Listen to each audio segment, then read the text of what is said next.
Hi, everyone. Welcome back here to the main stage. Hopefully you had a chance to join in one of the breakout discussions. I know I popped into a couple and really enjoyed the ones that I was in. So hopefully you got a chance to experience that again today and have some nice conversation with some of the colleagues and other participants here at the symposium. So, and I also hopefully you took a quick break and stretched your legs and got a refresh of whatever beverage you drank this morning. I'm going to jump right into our panel this morning, our second panel. If you're morning here, if you're in Mountain Time or Pacific Time, and of course, we've already crossed that midday hour if you're joining us from the East Coast. So welcome, everyone. Our panel is on how can we be better communicators about science, information, climate change is going to be part of that too, when misinformation abounds. And we have a wonderful lineup of experts for this today. And as I'm quickly running aware of, an hour goes by so fast with such beautiful minds joining us. So let me do some quick introductions and pop off here and turn this over to them. We have 4 guests with us today. We have Lauren Feldman, who is an associate professor in the School of Communication and Information at Rutgers University. She's a leading scholar in the areas of political and science communication and media effects, including areas of climate change communication, partisan media, and misinformation, and comedy and social change, including this brand new book I just came across called A Comedian and an Activist Walk into a Bar, The Serious Role of Comedy and Social Justice. I was telling her I just added it to my cart. I haven't had a chance to read it, but maybe she'll mention something about it today's talk. We also have the privilege of having Alan Miller join us today. Alan is the founder and CEO of the News Literacy Project, which is extremely cool if you're not familiar with it. He established this national education nonprofit in 2008 to teach teenagers how to discern fact from fiction in the digital age. And this was really relevant to a conversation we were having in our morning panel about how do we teach people science and information and facts. So he's doing that in real time, in real world, and teaching a very important age group for us. This, of course, follows on after a 21-year career as an award-winning reporter for the Los Angeles Times. Also joining us today is Ivan Penn, who is currently in Los Angeles. He's a Los Angeles-based energy correspondent for the New York Times. Before joining the Times in 2018, he covered utility and energy issues for nearly 8 years at the Tampa Bay Times and then the Los Angeles Times. He's also worked at the Miami Herald and the Baltimore Sun, and I'm sure he's got an even longer list of credentials there that I'm not even getting to get to. But he has worked as an investigative reporter, including covering government, politics, and criminal justice. And last but definitely not least is our very own Elizabeth Sakas. She is a climate and environmental reporter here for Colorado Public Radio News, who's used to being on radio, not on camera. I'm so glad to have her join us at the symposium. She started at CPR as a fellow in 2016. Her work has been heard on NPR's Morning Edition and All Things Considered, Here and Now, Science Friday, the BBC, and she is a Colorado native. So I'm very know we're in great hands with Michael here today and this wonderful panel. Let me turn it over to her and say good luck and have a great conversation. Thank you. Hi, everyone. And before we start, I'd like to thank everyone who's taking the time to join us for this chat. And I want to thank the Institute for inviting this group of panelists to be part of this year's symposium. And I have a lot of questions that I have ready to ask, but Alan, Lauren, and Ivan, as I mentioned earlier, if there are questions you want to ask each other, or if you have something to add to a question that maybe I direct at someone, of course, feel free to do that. I want this to be a conversation. But, as this is a conversation about misinformation, it probably makes the most sense to examine the present moment. It's been almost exactly a year since the first COVID-19 patient started to show symptoms, and a vaccine for the novel coronavirus seems to be on its way, along with headlines warning people about the likely flood of social media-fueled vaccine misinformation. And this is, of course, month after months and months of the spread of misinformation, starting with the origins of the virus to conspiracy theories about masks, and some people, even after getting sick, not believing in the merits of social distancing. So Alan, I'd like to start with you. Your work is focused on helping people, especially young people, learn how to discern fact from fiction in the digital age. What do you think is fueling this level of misinformation around the coronavirus pandemic? Thank you, Michael. It's a pleasure to be with everybody today. You know, whenever there is a major breaking news story, there is an opportunity for misinformation to come flooding in as journalists, or in this case, scientists as well, try to verify information, particularly when something that heightens emotions and people are very anxious, scared, or angry, they are vulnerable to being manipulated. And I think that the pandemic is a perfect storm in this context because it's a story that affects everybody. It's a high impact, high emotion, and of course it's long lasting, of great duration. And so right from the beginning, you know, we've seen all kinds of conspiracy theories and viral rumors, starting with the origin of COVID-19, the scope and scale of it, you know, what possible remedies or cures for it. And now, of course, a lot around the vaccine, which has fed into the anti-vaxxer movement and those conspiracy theories. So, you know, this is a case where, like in other instances involving science, you know, misinformation is literally a matter of life and death. And it's undermining both the public life and the public health of the country. And misinformation can spread by a Twitter bot, but maybe you see a relative or a friend share something inaccurate on Facebook. But, you know, I'm wondering, you know, how the media can debunk a conspiracy theory when someone in a position of power and trust, like President Trump, maybe spreads that information, supports that information. And Lauren, you know, you study the effects of news on public opinion and behavior. What are your thoughts on how the media can navigate that situation? Yeah, you know, I think there are a number of different approaches. I mean, I think when we think about stopping the spread of misinformation, you know, there's a prevention approach, which is what Alan's work focuses on, right? Stopping the misinformation before it even spreads by training people in media literacy approaches and to be, you know, more critical information consumers. But then once it's already out there, we need to cure the misinformation. And that can happen in a number of different ways, right? We have all these great fact-checking organizations out there, factcheck.org, you know, who are doing some of this, the challenging work of figuring out what's true, what's false, and so forth. News organizations and journalists can engage in a fact-checking role.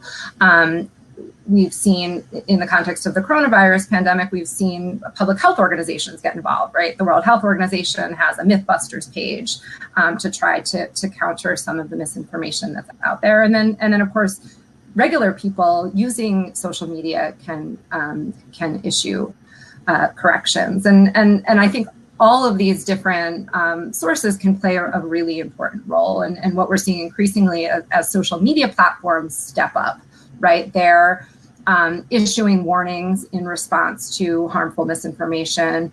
They're surfacing algorithmic corrections when someone interacts with misinformation.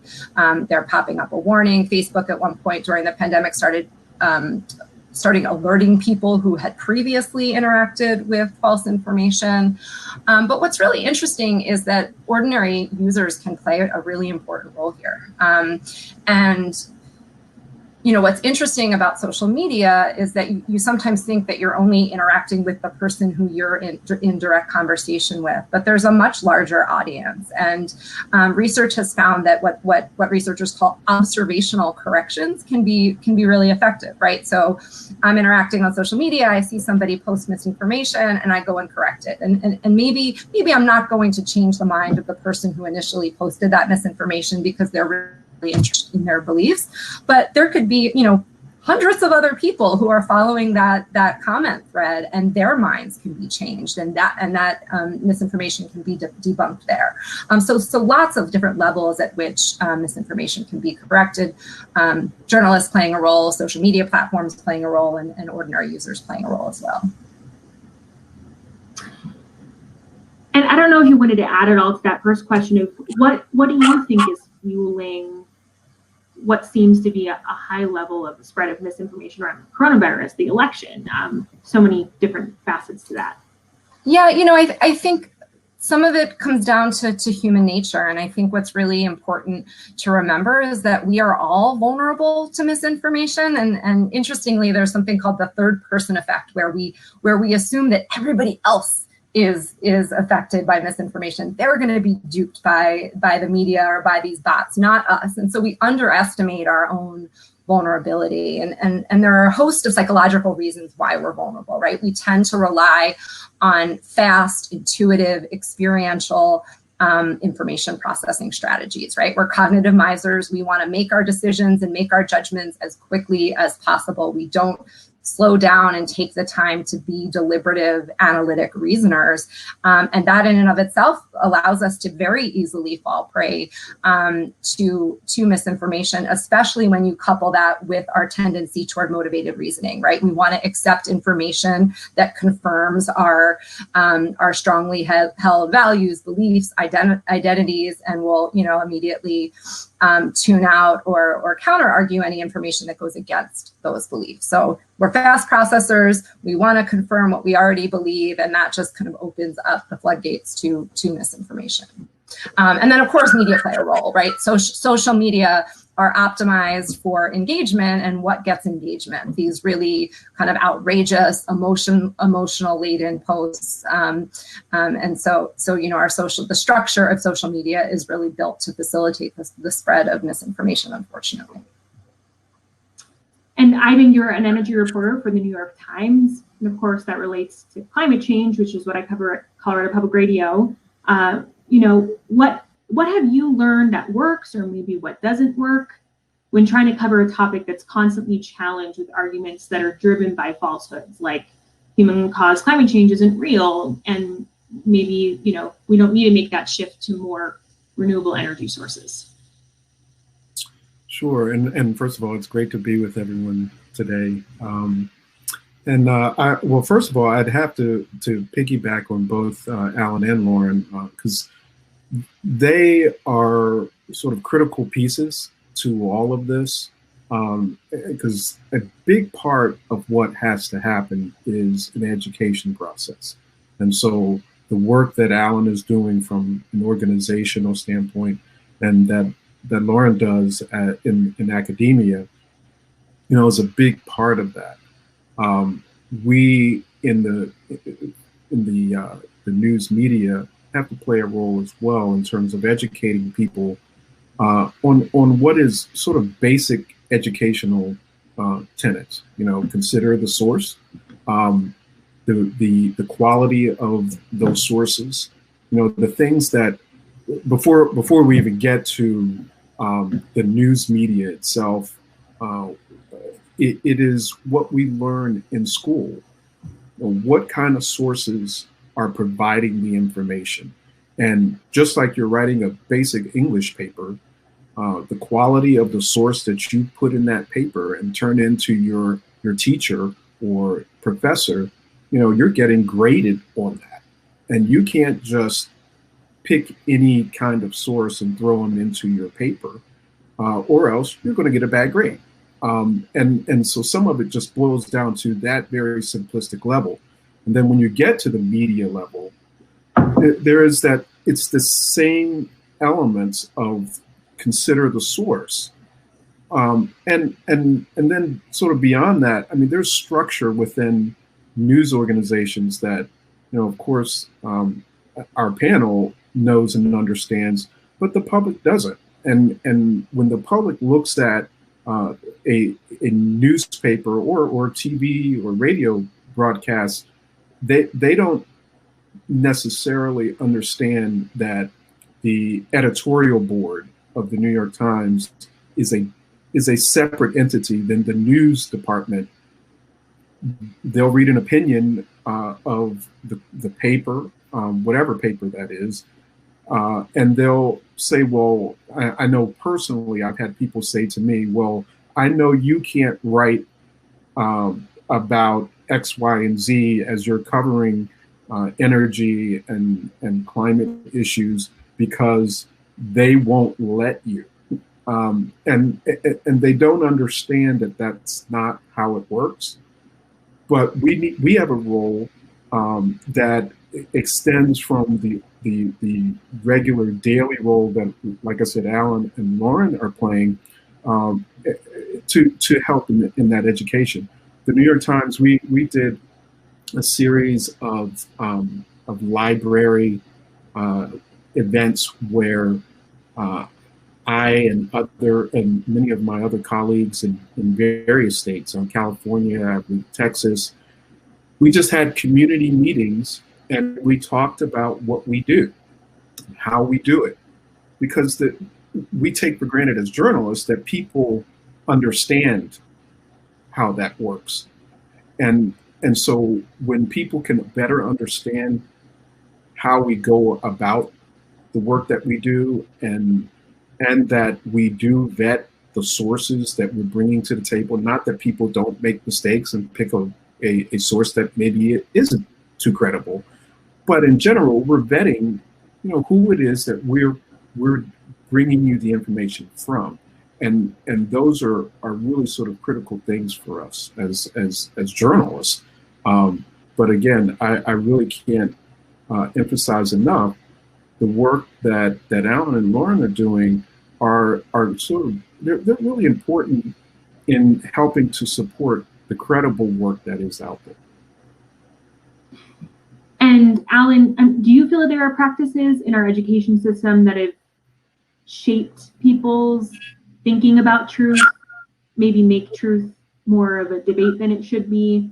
And if so, what do you think needs to be done in classrooms to help students seek out information that's reliable, but then of course also trust that information?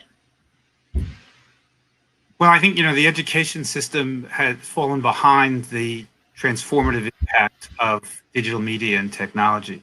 I mean, students are, getting so much of their information from their phones, their devices, and they have access to the most, more credible and valuable information than any time in history, but it's mixed up with so much more information that's intended to inflame and exploit and divide, that they need to be concerned. And even though they may be digital natives, they are woefully unprepared to be able to do that. And that's why it's so critical to be teaching news literacy and media literacy and civics, certainly in middle school and high school, to give the next generation the ability to unite us around, verifiable, agreed upon facts, and also to have the tools to be effectively engaged in the civic life of their communities and the country. What we focus on is giving them the ability to be able to sort fact from falsehood, and to apply that, as a participant in a democracy. And, it's really alarming today. We really have alternative. We started the Trump presidency with alternative facts, and now we really have alternative realities that have divided the country based on, what news and information people consume and what they believe and what they share. And I think this is just an existential challenge for the country and our democracy now in terms of bridging that divide, by making people essentially, more news literate. And I do want to talk about trust more, because one of the things I hear from listeners of Colorado Public Radio the most is that they trust our reporting. They trust this journalist or they trust this journalist. Lauren, why do you think trust in media is going down? And what do you think that we can do about that? I think there's a number of reasons why trust in media is going down. I think one, it connects to what Alan was just talking about in terms of the polarization, the political polarization in our country, which I think is the root of a lot of the problems we're talking about today. I think misinformation is a symptom of political polarization. I think declining media trust is a symptom of political polarization. And so, one important source of media mistrust are other media, right? And so, we have, for example, conservative media outlets for the better part of 10, 20 years have been completely derogating the mainstream media and convincing their viewers and listeners not to trust CNN, not to trust the New York Times. And so what we start to see is a bifurcation of media trust in terms of the sources. People do trust media, they just trust different media, right? And liberals and Democrats tend to trust one set, and conservatives and Republicans trust another set. And that is largely the product of elite cues, right? Politicians castigating the media, as well as media personalities themselves derogating other media. And then I think there is also another source of media mistrust is the so-called tabloidization of news and media, right? We have amazing high quality news sources, but then there are a lot of other news sources out there that aren't doing credible reporting, that have in some cases dumbed down their coverage and infused it with entertainment in ways that sort of cheapen the information. And people notice that, right? And therefore become less trusting of the media as a result. But I think it's really important in this conversation not to treat the media as a monolith, right?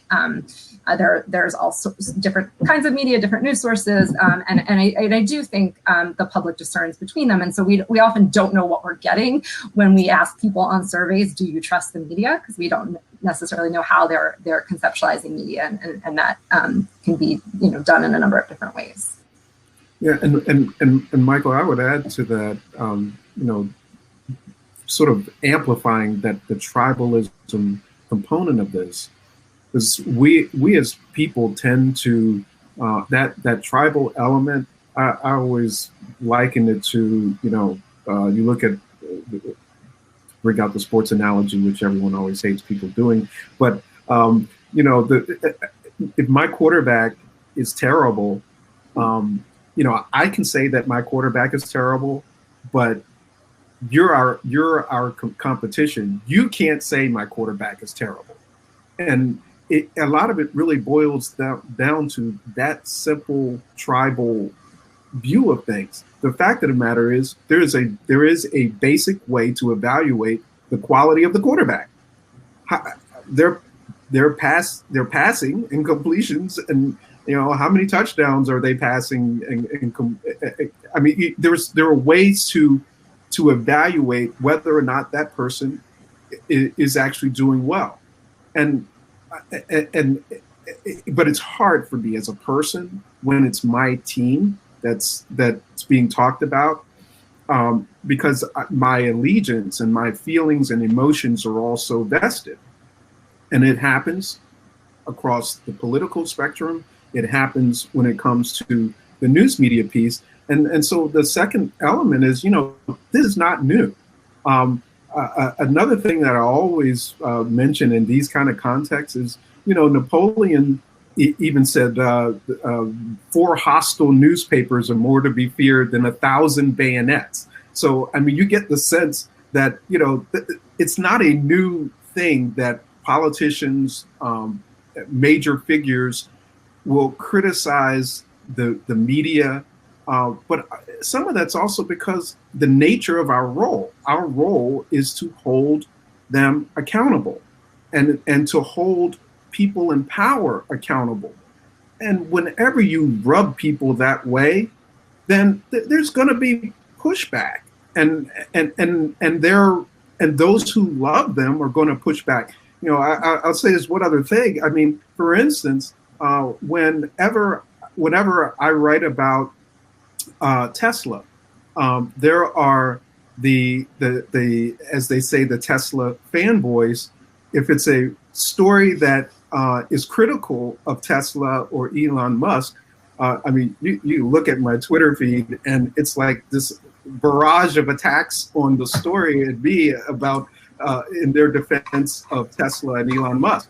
If it's a story that may be positive toward Tesla, then there are the critics of Tesla, and they come out with this barrage of attacks on the story and me over what they perceive as a positive story about Tesla. It just gets that level of tribalism where it's like, but the job is to look at what is true, and then we evaluate that based on the quality, again, of the sources.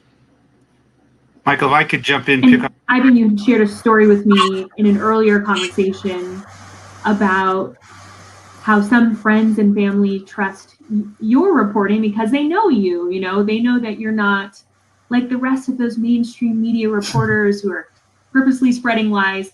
But I want to know what do you think that says about how, the trust between a reporter and an audience and how we can work on that or what we need to learn from that? Well, that I think goes again to the tribalism. So they see me as part of their tribe, right? So you can't be bad because you're one of us.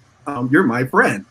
And so the context of what you're referring to was, I just posted a question on Facebook. Do you really believe that that I, my coworkers and friends are just making things up and publishing falsehoods? And the response from some was, well, not you, but the rest of them. I mean, it's like, well, do you really believe that? But it was more accepting they were more accepting of me because they knew me. And so I think part of the lesson, again, is the communication. It is helping to educate people and to demystify the work that the news media does. Not that everybody, like Lauren said, everybody's not going to have the same exact approach or the same. I mean, hopefully everybody's not quoting the same exact source in across all of the media. Hopefully we have a variety of voices, but the quality of those voices. But it really, it's a lot of education. And as was mentioned, Alan, you were an investigative reporter for a long time, and you started the News Literacy Project after you paid a visit to your daughter's 6th grade classroom to talk about your expertise and what you do. Why do you think journalists sharing more about their work and their experience is important, especially when it comes to maybe science reporting and something like climate change?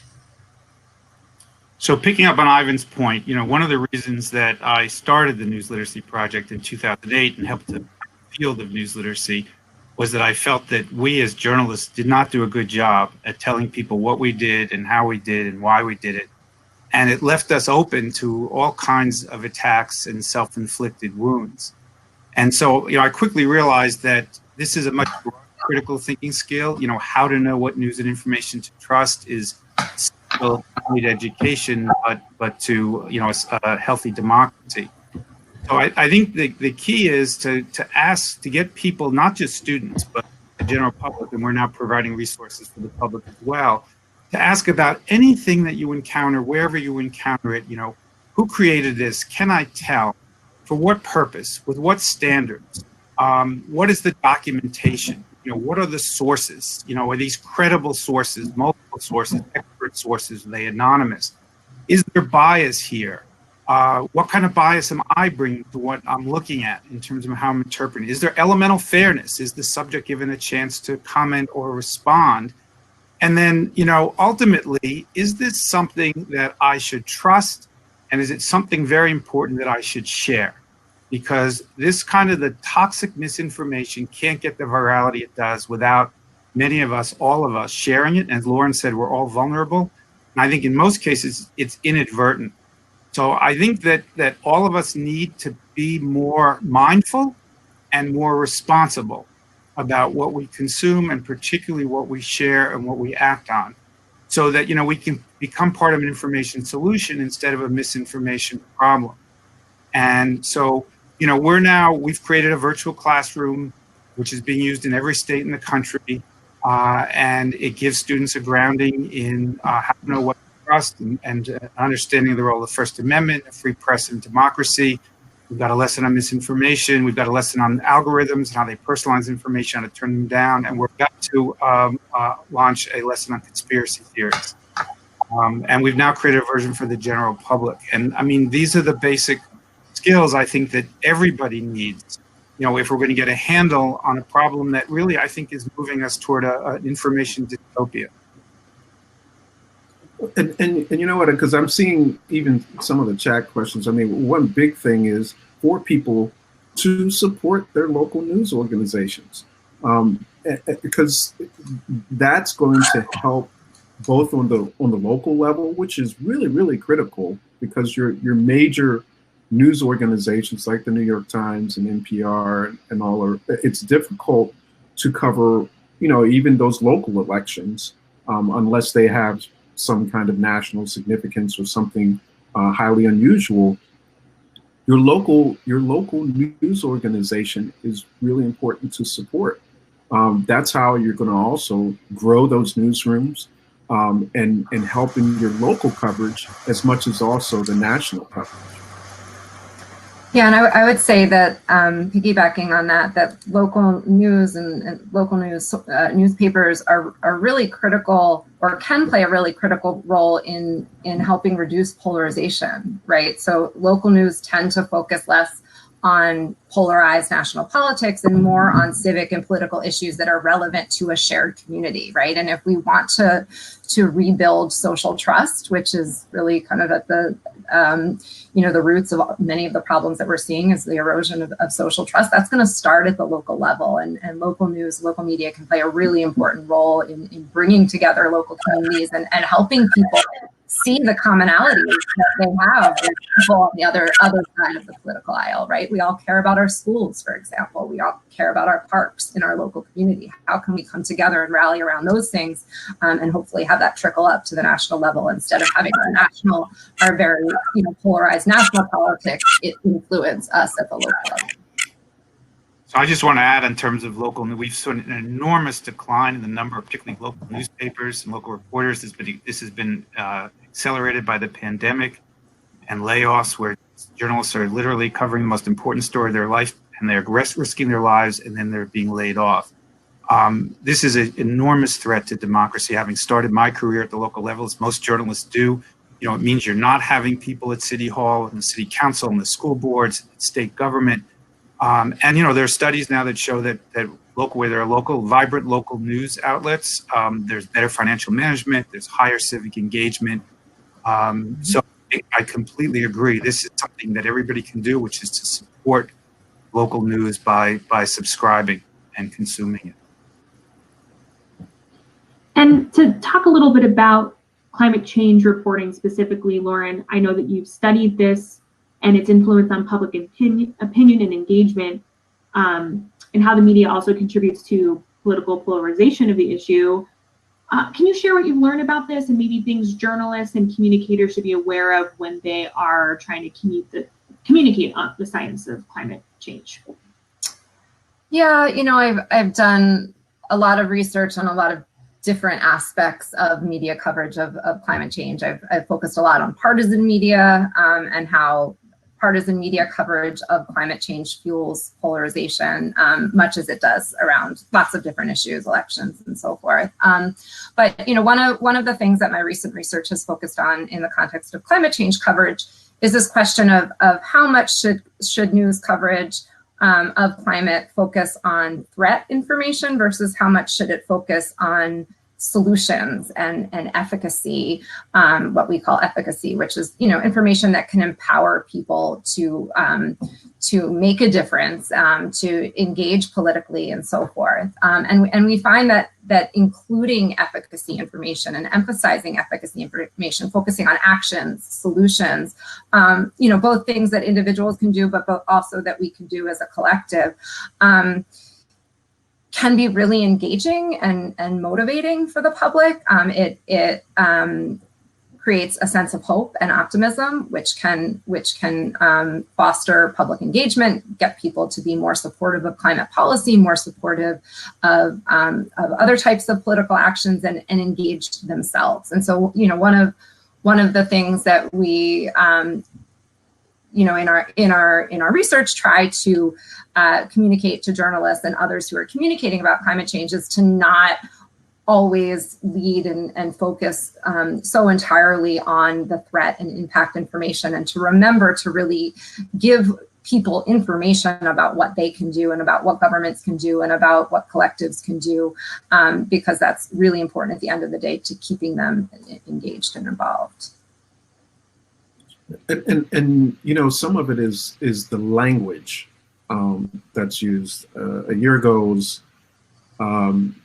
covering and talking to Arnold Schwarzenegger at an event about rooftop solar, and the thing that the former governor said, you know, and he as a Republican was saying, he said the environmentalists have done a disservice to the effort of addressing the issues of climate change, because it's hard for many in the general public to put their arms around this term climate change. But he said, you know, pollution, everybody gets pollution.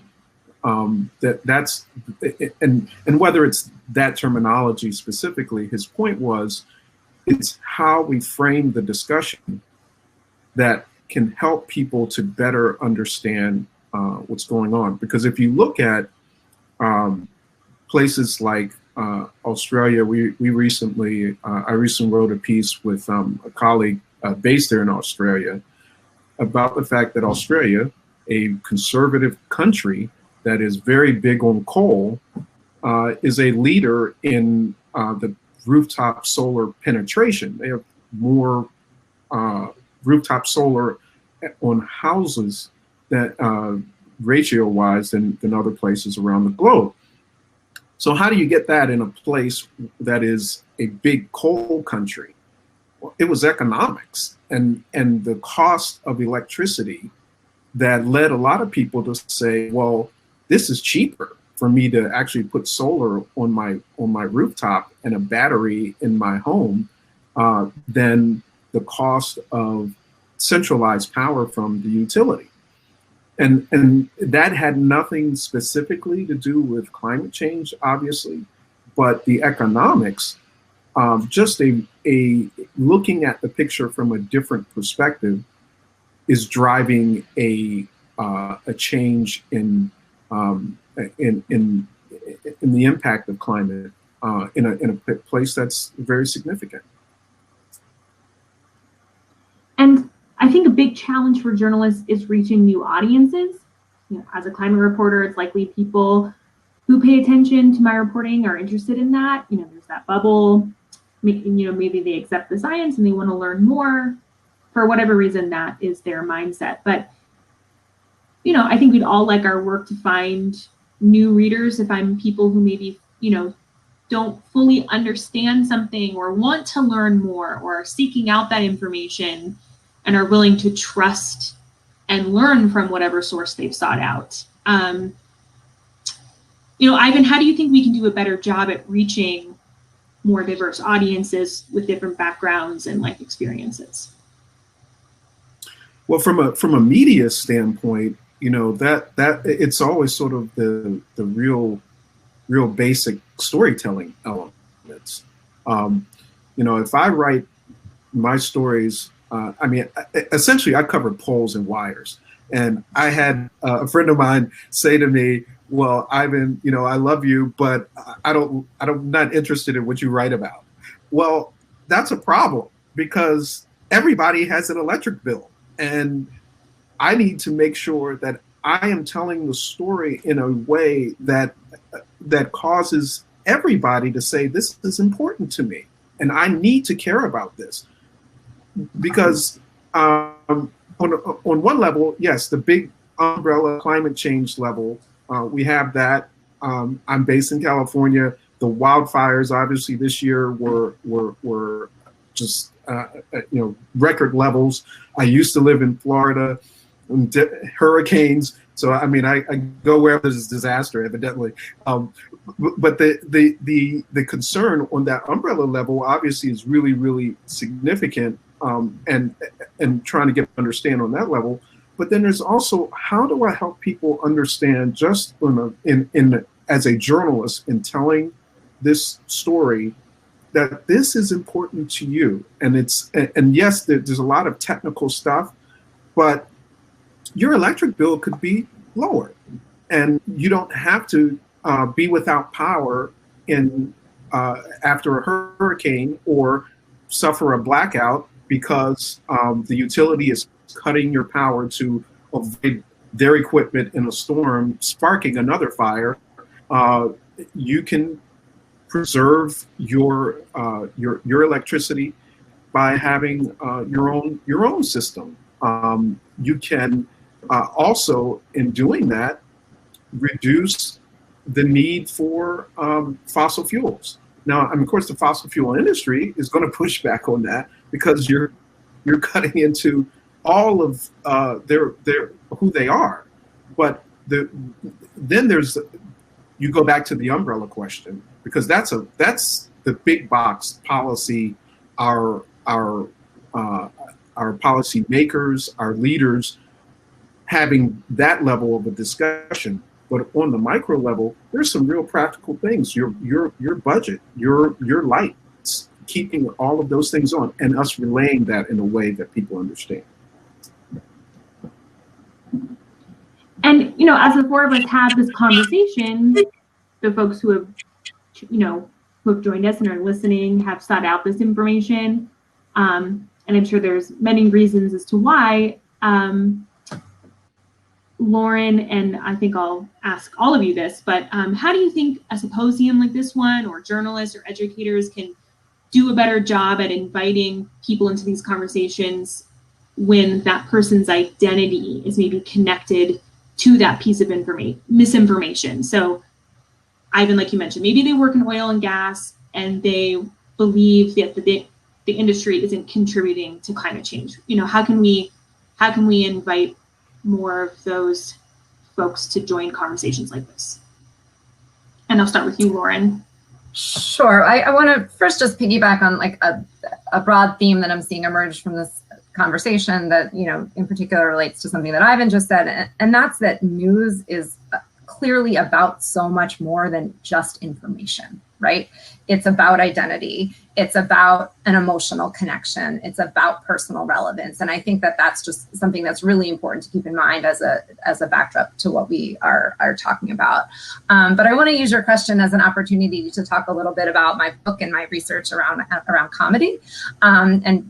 So as Kristen mentioned in my introduction, I recently published a book about the intersections of comedy and activism and social justice. And, people often hear, oh, comedy, you can't use comedy to communicate about serious issues. And the argument that we make in the book is that, yes, you can. And precisely because comedy is funny and entertaining, it can be a way in for people to deal with really tough, challenging topics. And we write about, racial injustice. We write about climate change.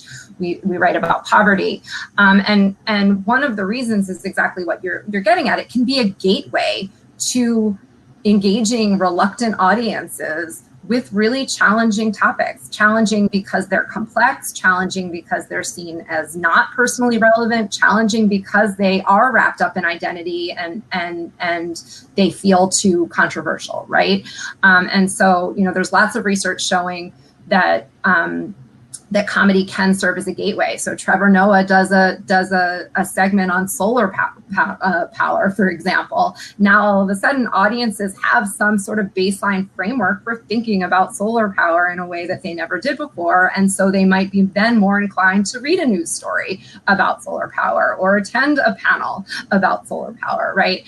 But the other interesting thing about comedy is that it helps lower our defenses. And so it can bypass some of these issues with identity that we've been talking about. Because comedy is funny, because it's something that we all enjoy, because it entertains us. When we consume comedy, we're focused on getting the joke, right? We're focused on appreciating the humor. We're not focused on counter-arguing information that might disagree with us. And so because all of our cognitive resources are wrapped up in following the joke and getting the humor, some information, some persuasive information can sort of seep in. And also because of the positive emotional qualities of comedy, it can encourage us to engage with information that otherwise might seem fearful or threatening, because now we're feeling more optimistic, we're feeling more hopeful. And so we might engage with climate change. We might engage with information about COVID that we might otherwise, turn away from because it's just too scary. But if it's packaged in an entertaining way, it might just get us in the door. And to extend that out, even comedy as well as the arts in general. My wife's a singer, songwriter, and she focuses on social justice issues.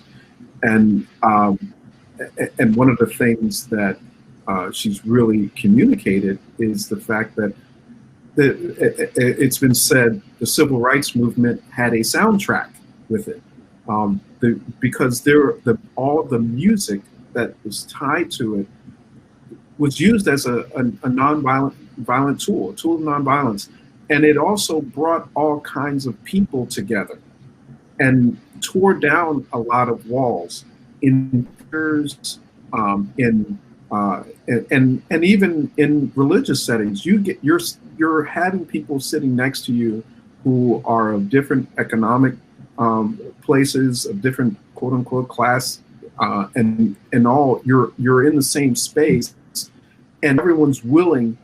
That wall, as Lauren was saying, is it's taken down, and people are willing to they're seeking out, whether it is the joke and the comedy, or that whatever those lyrics are in the song. And it's because these things also strike people on an emotional level and touch people in a way that, we're not just numbers. We are emotional as well, and all of these elements become critical. So if you're able to tap into that through all of the arts, from comedy to music to the visual arts, they become really important tools in bridging gaps and educating. Getting back to the comedy point, one of my favorite stories I've written recently was a story about teenagers and climate memes. So they've been creating these memes that are humorous, but also extremely dark. And I talked with some teenagers about how creating those memes and reading those, sharing them, they find a community of people who are concerned about this, and they can find some humor in their despair. And how one teenager was like, "Oh, I don't read any of the science. This is how I kind of get involved in this and the activism." Yeah, it was really interesting. And so, Alan, did you want to add at all? How do you think we can create space for folks where some misinformation might be tied to their identity? I mean, one point I would make, Michael, is that it's important to reach young people when they're forming habits of mind and consumption habits that will last a lifetime. So to get to before they get deeply locked in to their filter bubbles and to kind of their tribal identities, because apropos of the conversation, it's very difficult sometimes to get people to drop the kind of defenses that Lauren and Ivan were talking about and to connect. I think it's really a matter, there's a whole now emerging art to reaching out to people who may have different points of view, or in fact, even people who are believers in QAnon and conspiracy theories. And one thing that doesn't work is to simply dismiss them or to speak down to them. I mean, you need to reach out empathetically, to engage and to have a conversation, and to suggest, maybe there's a different way of looking at this, to maybe ask some questions about where did their information come from, and to try to engage around sort of a fact-based conversation, and where to go, for sources, credible sources. So I think this is going to be, particularly with the Biden administration coming in, and he's talking about bridging the divide, which is going to be an enormous challenge. I think there's going to be a lot more focus on this. We're already seeing it in terms of the media as well, trying to understand how, once again, they underestimated the support for Trump, and so I think this is going to become a more important focus here moving forward. How we find ways to talk to each other across differences around issues, including like climate obviously like pandemic and like racial justice in a way that's respectful and civil and engaging. And we talk about social media, how maybe it contributes to misinformation. Maybe it's easier to share, or you see someone that you trust sharing information that they believe, and you trust that person, so then you believe that. But I'm wondering if there's any examples of how the internet, forums, social media might contribute to transparency. I have a friend who's working on developing a COVID-19 vaccine, and she created a TikTok account, and she has, I think, 200,000 followers at this point, really only having the account for a couple of weeks, showing the behind the scenes of her creating this vaccine and answering questions. And she wants to be a resource for people who, maybe have questions about the process to fight misinformation. I'm just wondering if any of you have thoughts on the way that the internet, social media might help with that. Well, I mean, you can go ahead. No, you go ahead, Ivan. I mean, one simple way that it does help is what we've been able to do as journalists, because of the nature of the internet, is in our stories, we're able to link to the documents. We're able to link to information to support the things that we're saying. I mean, and that's something, especially for a newspaper. I mean, there was the old, you would do a tear sheet of something and put that in a newspaper. But now, I mean, we can link to all of the information, and people can read it for themselves. And that is a really, really powerful tool. Yeah, and I would add a couple things. So, I think, of course, social media are not all bad. And I think it's important to remember the ways that social media can bring us together and can give us access to information that we wouldn't have otherwise. And, if we're talking about rebuilding social trust and bringing people together across lines of difference, social media supports a lot of non-political communities and groups, right? Groups that organize around hobbies, groups that organize around, fan culture. And that's where people, and politics will inevitably come up in those spaces. And that's where people will encounter people who are not like them politically. And some of the divides that we see might be able to be bridged in, Facebook communities about, bird watching or tennis or, Buffy the Vampire Slayer, what have you. And then, the other thing you mentioned earlier, the young people creating memes and using TikTok and, Instagram and so forth.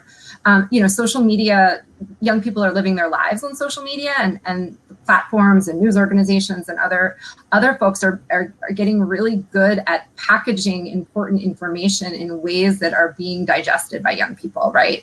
I have students in my class who are just like amazed with the New York Times fact checks that they're seeing on Instagram. They never saw them before, right? But now they're seeing them go through on Instagram. And isn't this a great way to present and fact check misinformation? And the fact that now Instagram is offering a way for young people to consume news in a way that works for them is really a positive thing, and will hopefully be a gateway to deeper engagement with news and information. So one thing I would add, Lauren mentioned earlier that the social media companies have belatedly taken steps to deal with some of these issues. I think they need to do more. I think that they need to really consistently and rigorously enforce their own community standards against posts that foment violence or hatred or undermine democracy and public health, and to boot people off their platforms who are consistently violating them. I think they also can continue to upgrade their algorithms to surface and highlight more credible information and downplay or remove information that's false or misleading. We only have a couple minutes left. but the point has been made that we're all susceptible to misinformation. And an audience member has asked, how do we as the public hold ourselves accountable when it comes to not amplifying misinformation? If you could each just share a closing thought about, how we can keep ourselves accountable to not contribute to the problem. And Alan, we'll just start with you. So on this point about vulnerability, I'll add one quick anecdote. Last week, my 6-year-old granddaughter said that a classmate of hers had said that Biden was cheating to win the election, and so it starts early, and she pushed back, which is one of the things that I think that we all need to do. I think it starts with us. We all need to be much more aware of what it is that we're consuming and sharing and acting on, and ask ourselves those basic questions about whether to trust it or not, and not amplify it by spreading it. And I think there's also an opportunity to push back against misinformation, to correct it when we see it, to flood the zone with credible information, and to engage with those who are spreading it. I mean, everybody knows somebody who's sharing things they should not be, and to ask them where they got this, how do they know it's credible, is it responsible to be sharing it? So, I mean, I think we can all become part of a solution and change sort of the ethos, the way we've seen happen along the lines with smoking, drunk driving, and littering in our lifetime. So there's a new sense of public responsibility in those areas. Yeah, I would just reiterate that.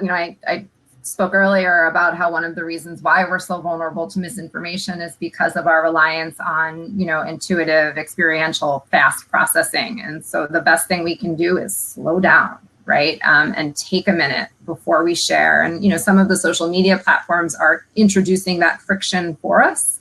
Twitter recently changed its retweet function, so you can't just quickly click and retweet something automatically. You have to click an extra button before you can retweet something without a comment. Again, intended to slow us down and think before we retweet. Instagram has done something similar. When you go to post something related to share something related to COVID, a pop-up appears and says, do you really want to share this information? Are you sure that it's true? And so we can do that ourselves. It's nice that social media companies are starting to help us do it for ourselves. But I think we need to slow down first and foremost, and we need to have emotional skepticism, right? We need to ask when we start to feel outrage or anger, and we just want to push that button to share or retweet or so forth. We have to ask ourselves why we're feeling that way, and why the source of the information that we're consuming might want us to feel that way, right? And once we sort of catch on to the ways that we're being manipulated, I think people will push back. Nobody wants to be manipulated.